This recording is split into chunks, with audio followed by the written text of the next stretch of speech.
everyone, I am your student teacher, April Kamba, and today I am going to discuss to you the teaching methods that is commonly used in physical and health education subject. So teachers, not just in physical and health education subject, uses plenty of methods to deal with class that has diverse learners. And these methods, not just in physical and health education subject, provides opportunities for learners with different learning style and diverse characteristics to grow individually while building a relationship with one another. Now, let us discuss the common methods that is used in different subjects, specifically in physical and health education, that has these opportunities that deals with diverse learners. Let's start. So we have here two common methods in teaching, the direct teaching and the indirect teaching. But what do you think direct teaching is? When we say direct teaching, this is the teaching method wherein the teacher stands in front of the class giving lectures or simply teaching. The role of the teacher in direct teaching is just to give you the information or the instruction that you need as a learner. That is why it is also called the teacher-centered learning, because the teacher is the only source of the information inside the class. That is the direct teaching. On the other hand, we also have the indirect teaching. And when we say indirect teaching, of course, this is the opposite of direct teaching, wherein the students in indirect teaching has a role and participation in every activity that they do. The teacher will provide any activity and the students needs to participate in that activity. That is why it is also called the student-centered teaching. And the role of the teacher in indirect teaching is to guide the students' interaction. That is the indirect teaching. So those are the two common methods used in teaching. Now let us move on to other methods used, particularly in the subject of physical and health education. Let us have first the movement exploration. And when we say movement exploration, what do you think it is?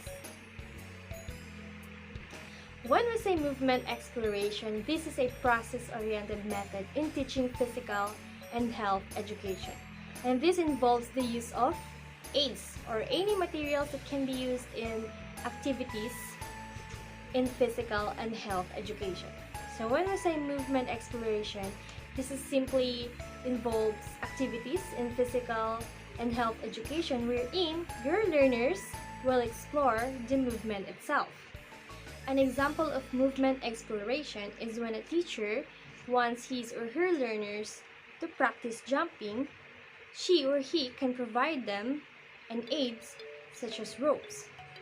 And also, if a teacher wants his or her learners to practice different movement skill, they can provide ball for them to practice throwing, catching, or any movement skill that involves using a ball. Movement exploration is an advantage for learners, especially for those who has bodily kinesthetic skill or those who learn by doing something.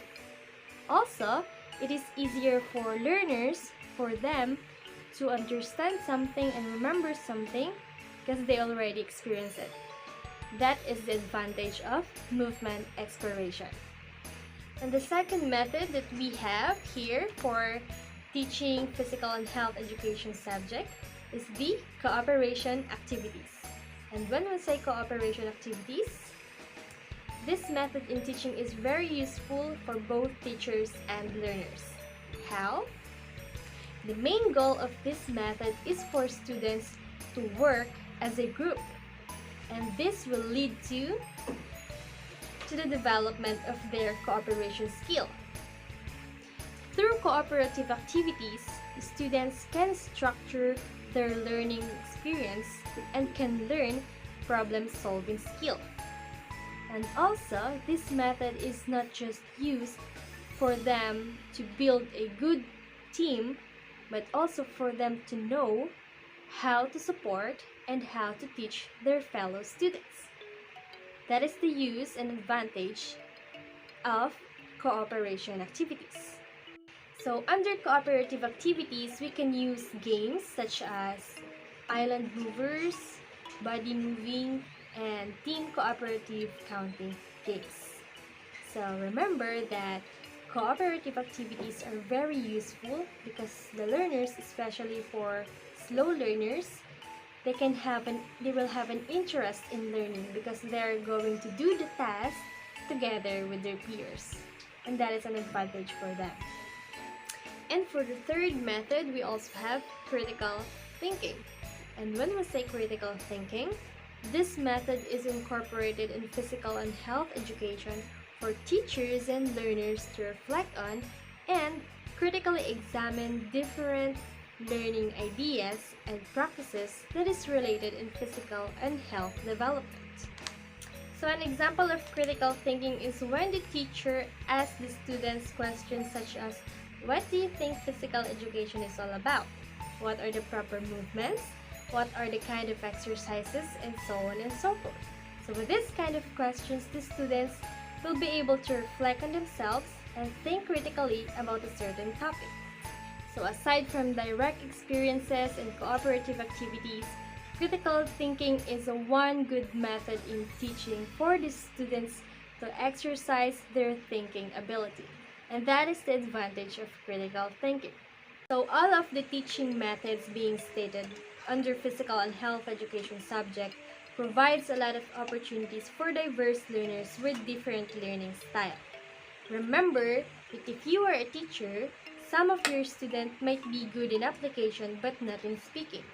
And some of your learners might be good in speaking but not in application. That is why, as a teacher, you have to use the most appropriate method in teaching to attain the effective teaching and learning process. I hope that you learned something from our short discussion for today.